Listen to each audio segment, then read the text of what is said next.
कतै तपाईहरुको Facebook ID अरु कसैले त चलाएको छैन, अरु कसैको मोबाइलमा त लगइन छैन।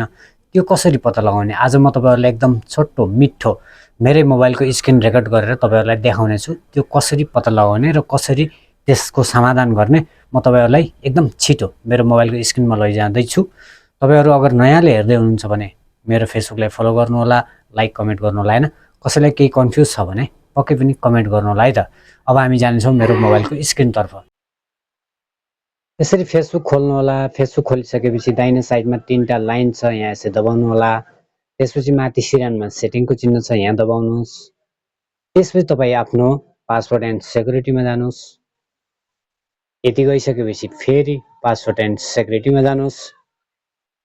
अब यहाँ तल सेक्युरिटी चेक भनेको छ, यहाँ जानुस्।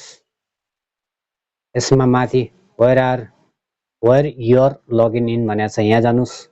अब मेरो यहाँ दुईटा किसिमका अप्सन छन्, एउटा इन्स्टाग्राम र एउटा फेसबुक। म फेसबुकमा हेर्छु कुन कुन मोबाइलमा लगइन भएको छ। यहाँ मेरो एउटै मोबाइलमा लगइन भएको देखाएको छ।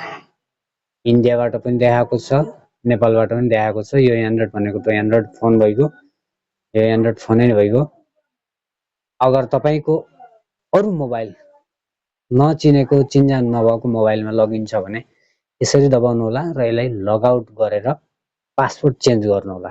यति गरेपछि हाम्रो फेसबुक आइडी सुरक्षित रहन्छ। भिडियो कस्तो लाग्यो लाइक कमेन्ट गर्नु होला, नयाँ व्यक्तिले फलो गर्नु होला।